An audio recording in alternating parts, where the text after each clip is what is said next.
একটা phone call, আর তারপর সব শেষ। রাত প্রায় 10টা।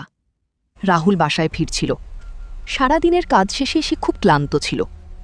হঠাৎ তার ফোন বেজে উঠল। স্ক্রিনে ভেসে উঠল মা।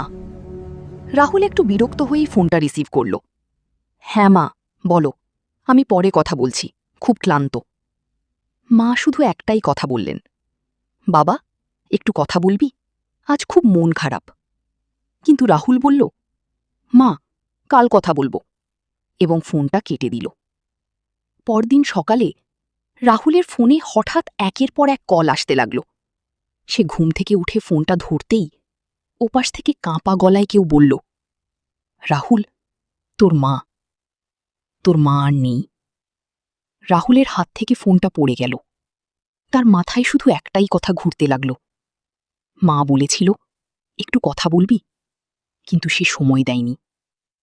আমরা জীবনে অনেক কিছু নিয়ে ব্যস্ত থাকি, কিন্তু যাদের জন্য আমরা বাঁচি তাদের জন্য সময়টাই দিতে ভুলে যাই। আজই ফোন করো, কারণ কাল হয়তো আর আসবে না।